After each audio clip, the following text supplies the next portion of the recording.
બોટાદના ગઢડા ખાતે આવેલા બીએપીએસ મંદિરની મુલાકાતે તારક મહેતા સિરિયલના અભિનેતા જેઠાલાલ આવી પહોંચ્યા હતા, જેમાં તેમણે સંપૂર્ણ મંદિરના સ્થળોની મુલાકાત લીધી હતી। ગઢડા શહેરમાં આવેલ બીએપીએસ સ્વામિનારાયણ મંદિર ખાતે તારક મહેતા કા ઉલ્ટા ચશ્માના કલાકાર દિલીપ જોશી એટલે જેઠાલાલ આવ્યો હતો। જેઠાલાલને જોવા મોટી સંખ્યામાં લોકો ઉમટી પડ્યા હતા।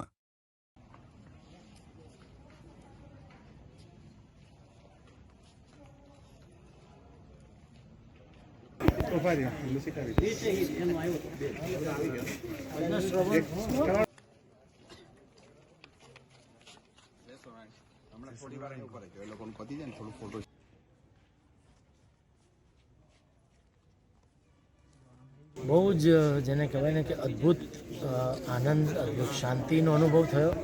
આજે અમે બપોરે 12 વાગે અહીંયા આ પવિત્ર સ્થાનમાં આવ્યા, પછી અહીંયા ભોજન લીધું।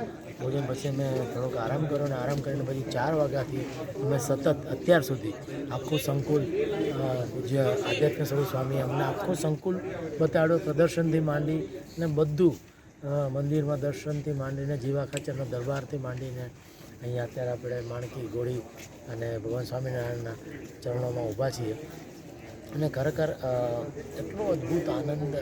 આની પહેલાં પણ હું દર્શન કરવા આવી ચૂક્યો છું, પણ આજે જે રીતે સ્વામી આખું બધું જે નાની નાની વસ્તુઓ જે ભગવાનનું સાનિધ્ય જ્યાં જ્યાં હતું ને બધું અમુક પ્રસંગો કહીને એમણે જે સમજાવ્યું, તો એનાથી ખરેખર આખી એમ લાગે કે આમ 200 વર્ષ પહેલાં પહોંચી ગયા।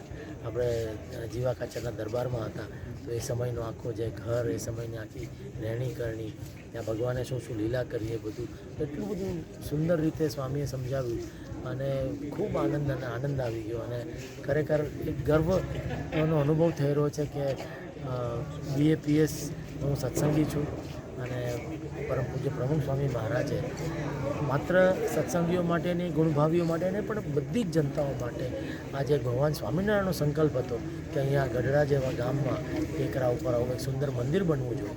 એ અથાગ પરિશ્રમ સ્વામીએ કહ્યું કે 40 વર્ષ લાગે આ મંદિરને બનતા, એટલો બધો પરમ પૂજ્ય પ્રમુખ સ્વામી મહારાજે અથાગ પરિશ્રમ કર્યો છે।